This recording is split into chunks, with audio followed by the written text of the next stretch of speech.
Bonjour. Dans cette séquence, ma collègue et moi allons expliquer la régulation de la pression artérielle. Je rappelle que la pression artérielle ou tension correspond à la force qu'exerce le sang sur la paroi interne des artères.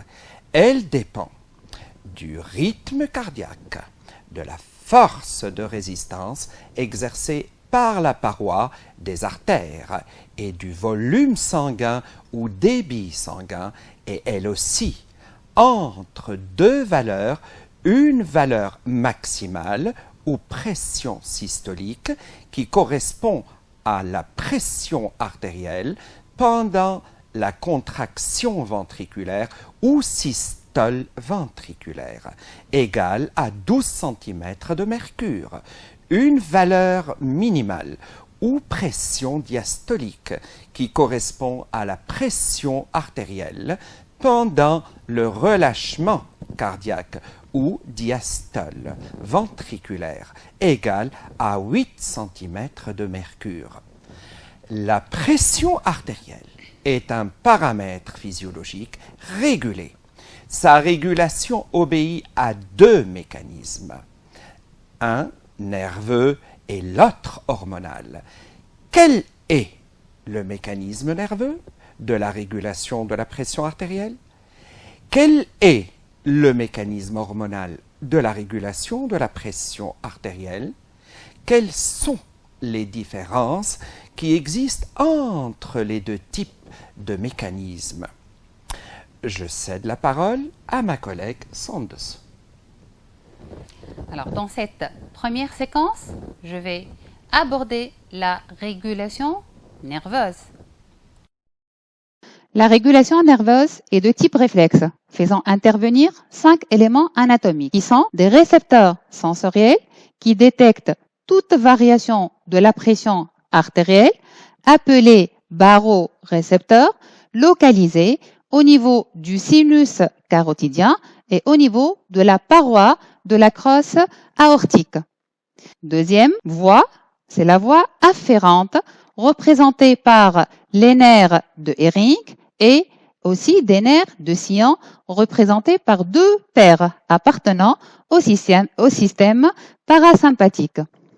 Ensuite, des centres nerveux dont 300 bulbaires représentés par un centre de relais, le noyau du 10 et un centre vasomoteur qui sont en relation avec des interneurones d'une part inhibiteurs entre le centre vasomoteur et le centre de relais et l'interneurone excitateur entre le noyau du 10 et le centre de relais, ainsi qu'un centre médulaire qui est en relation avec ce centre vasomoteur médulaire et d'autre part avec une chaîne ganglionnaire latérale.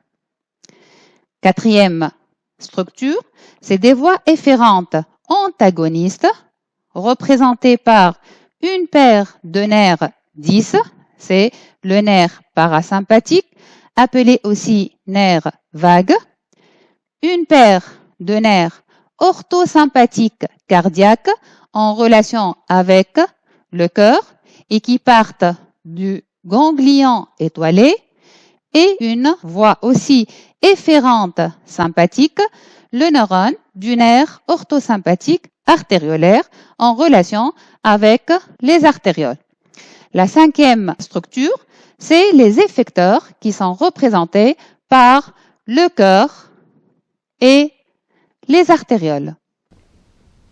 Dans le cas de ce réflexe, le cœur et les artérioles sont des effecteurs et leurs réponses doivent être adaptées pour corriger la perturbation de la pression artérielle, qui peut être une hypertension ou une hypotension, détectée au niveau des barorécepteurs qui sont localisés dans la paroi de la crosse aortique et dans la paroi du sinus carotidien, qui représente le stimulus déclenchant le réflexe.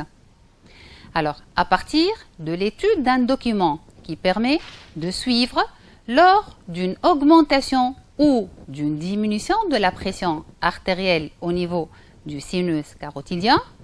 D'une part, les modifications d'état électrique d'une fibre du nerf de Hering ou de sillon, et en même temps les états électriques des fibres orthosympathiques, cardiaques et orthosympathiques artériolaires.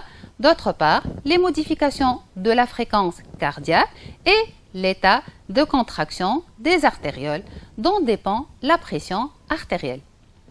Nous allons établir une étude comparative du fonctionnement du circuit nerveux intervenant dans la correction soit de l'hypotension, soit de l'hypertension par rapport à la situation normale, c'est-à-dire une pression normale. Alors, on commence l'analyse du document où je vais faire une étude descriptive des résultats et à chaque fois, mon collègue intervient pour annoncer la conclusion. Je commence l'analyse. Lors d'une hypotension dans le sinus carotidien ou dans la crosse aortique et par comparaison à la situation de la pression normale, on remarque que l'activité électrique d'une fibre du nerf de Hering ou de sillon est faible par rapport à la situation normale. Par contre, dans le cas d'une hypertension, elle devient plus élevée que la normale. Que peut-on déduire, Mohamed? Je déduis que les nerfs de Hering et de sillon sont plus stimulés dans le cas d'une hypertension et qu'il y a un codage de l'intensité du stimulus en modulation de fréquence de potentiel d'action qui constitue le message nerveux afférent véhiculé par ces nerfs. Il y a donc une transduction sensorielle effectuée par les barorécepteurs. On poursuit l'analyse sans dessous. Oui. Lors de l'hypotension, l'activité électrique d'une fibre du nerf maintenant 10 est faible. Par contre, celle d'une fibre sympathique cardiaque est plus élevée, et ceci toujours par rapport aux conditions normales de cette pression. Et on note parallèlement une augmentation de la fréquence cardiaque. Il en est de même, l'influx nerveux parcourant les fibres nerveuses du nerf sympathique artériolaire augmente par rapport à la normale. On remarque aussi une augmentation de la résistance périphérique artériolaire par rapport à la situation de la pression normale et la pression artérielle retrouve sa valeur normale.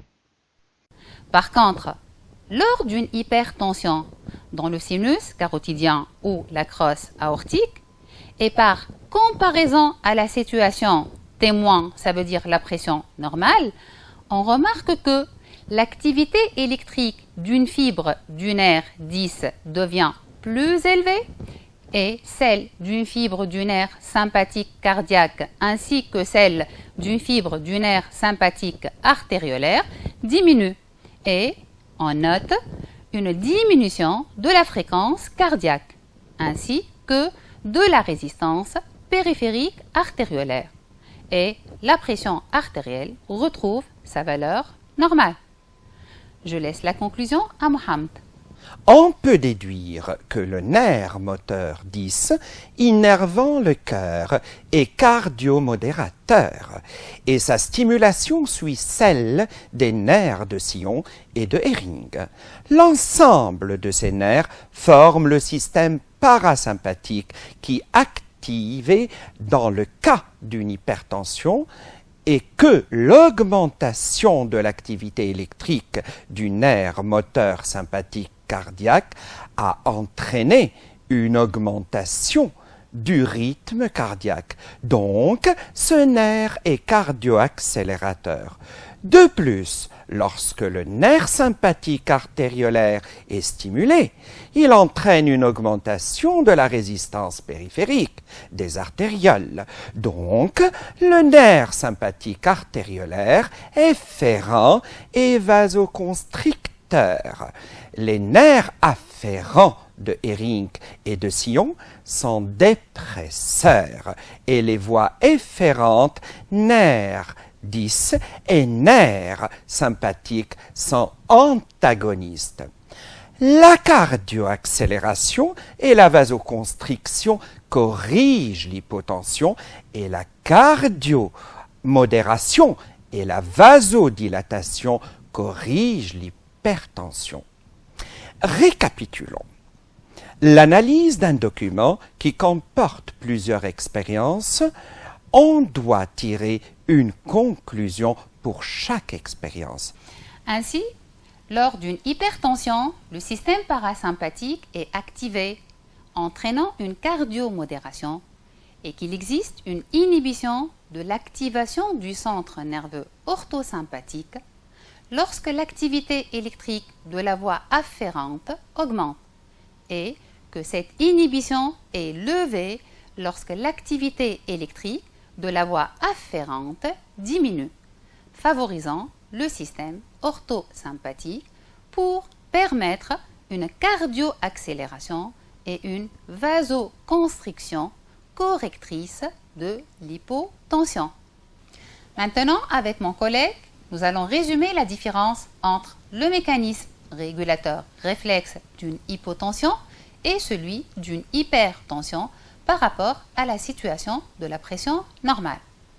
Je vais prendre le cas de la correction d'une hypotension.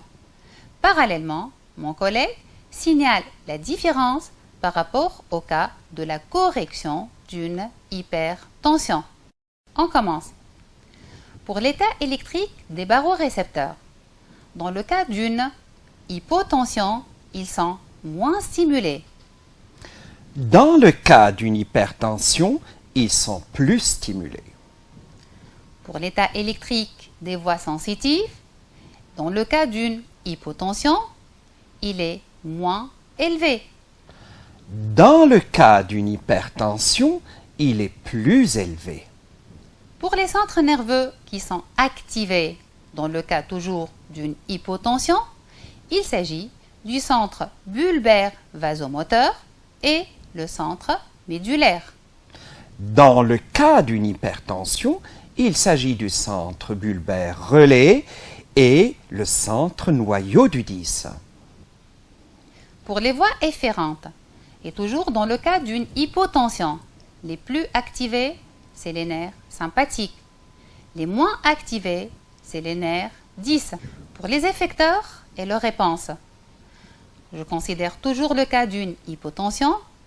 Le cœur augmente son rythme, c'est une cardioaccélération. Les artérioles diminuent leur diamètre, il s'agit d'une vasoconstriction. Cette réponse qui est la cardioaccélération et la vasoconstriction entraînent ensemble une augmentation de la pression artérielle qui retrouve sa valeur normale. Dans le cas d'une hypertension, le cœur modère son rythme. C'est une cardiomodération. Les artérioles augmentent leur diamètre. C'est une vasodilatation. La cardiomodération et la vasodilatation entraînent une diminution de la pression artérielle qui retrouve sa valeur normale. Nous vous informons que le mécanisme hormonal de la régulation de la pression artérielle ainsi que les différences qui existent entre la régulation nerveuse et la régulation hormonale seront abordés dans une autre séquence vidéo. Merci de votre attention.